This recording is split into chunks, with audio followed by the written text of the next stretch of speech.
આ આપણા લોહી માટે ખૂબ જ મહત્વના ફ્રૂટ છે આપણી જોડે. પછી નેક્સ્ટ કરજો લીલા શાકભાજી. લીલા શાકભાજીમાંથી આપણને સાહેબ શું મળે છે? તો ફોલિક એસિડ. ફોલિક એસિડ પણ લોહી વધારવા માટે જરૂરી છે. અને લીલા શાકભાજીમાં ખાસ કરીને પાલક. પાલકની અંદર સૌથી વધુ આયર્ન હોય છે. બને ત્યાં સુધી અઠવાડિયામાં 2-3 વાર આપણે પાલકની ભાજીનો યુઝ કરવો જોઈએ અને પાલકની ભાજી ખાવી જોઈએ. ન ખાતા હોય તો પણ ખાવી જોઈએ, કારણ કે આ બ્લડ માટે બહુ જ જરૂરી વસ્તુ છે. લીલા શાકભાજી, પત્તાવાળા શાકભાજી, આમાં નાઇટ્રિક જે ઓક્સિજન કહીએ છીએ આપણે એ પણ મળે છે અને આપણી નળીઓને પહોળી કરવામાં પણ આ કામ કરતું હોય છે. એટલે એટલા માટે લીલા શાકભાજી આપણે નિયમિત આહારમાં લેવા જોઈએ. નેક્સ્ટ કરજો સાહેબ મારા, લીલા શાકભાજી ખબર છે આપણે શું શું ખાવું જોઈએ. પછી છે ખાટા ફળ, વિટામિન સી. લોહીની અંદર વિટામિન સી ભરપૂર પ્રમાણમાં જોઈએ. જે ખાટા ફળો છે, ખાટા ફળો આપણે ખાવા જોઈએ.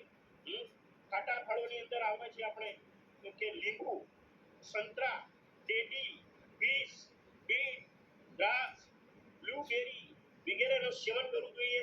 આ બધા ફળો ખાવાથી આપણને વિટામિન સી મળે છે અને એ લોહી વધારવામાં ખૂબ જ ઉપયોગી છે.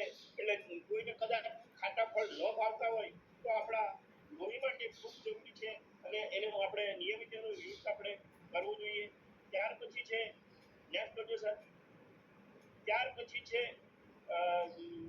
સ્ટ્રોબેરી છે, પછી બ્લુબેરી છે, જાંબુ છે. આ બધા ફળોને લેવાથી આપણી એન્ટીઓક્સિડન્ટ અને એન્ટી ઇન્ફ્લેમેટરી જેવા ગુણ હોય છે એ આ બ્લડને ફ્લો કરવામાં અને ઝડપ કરવામાં પ્લસ હિમોગ્લોબિન વધારે છે. એટલે આ સ્ટ્રોબેરી છે, જાંબુ છે, એવા ફળ આપણે નિયમિત જે સિઝનેબલ હોય સિઝનેબલ ફળ આપણે લેવા જોઈએ, જે આપણી લોહી વધારવાની ક્રિયા કરે છે અને આપણું લોહી વધે છે સાહેબ મારામાં. ત્યાર પછી છે નેક્સ્ટ કરજો ટામેટા. ટામેટા તો આપણે ખાઈએ છીએ પણ સિઝનેબલ ખાવા જોઈએ. અત્યારે ટામેટાની સિઝન નથી. આ ટામેટા આપણને સ્ટોર કરેલા ટામેટા આપણને મળતા હોય છે.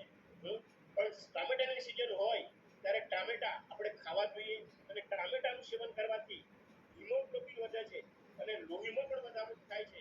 એટલે બને તેટલા ટામેટા આપણે સલાડ તરીકે પણ લઈએ છીએ તો લેવા જ જોઈએ. ટામેટા લેવાથી આ પણ આપણું લોહી વધારવાનો સ્ત્રોત છે. એટલે ન ખાતા હોય ટામેટા તો ટામેટા આપણે ખાવા જોઈએ. નેક્સ્ટ કરજો સાહેબ હળદર. હળદર બહુ જ ઔષધિ છે સાહેબ. આ હળદર આપણે સાંજના ટાઈમે દૂધ સાથે એનું સેવન કરવામાં આવે તો આપણા રોગ પ્રતિકાર શક્તિ પણ વધારે છે અને રોગો સામે લડવાનું પણ કામ કરે છે અને આપણા બ્લડને પણ વધારવાનું કામ કરે છે. તો આ હળદરને આપણે સાંજના ટાઈમે દૂધ સાથે લઈએ તો એ પણ આપણા લોહીને ઇમ્પ્રુવમેન્ટ કરે છે અને આપણા લોહીમાં વધારો કરે છે. બીજું રાણી જેવી ચા. નેક્સ્ટ કરજો. નેક્સ્ટ રાણી જેવી ચા ને રાજા જેવો નાસ્તો. મારી ટીમમાં એક ભાઈને જ્યારે ફેટ લોસ થયું અને ફેટ લોસ થયા પછી એનું 6 થી 7 કિલો વજન ઘટ્યું ત્યારે એવી શંકા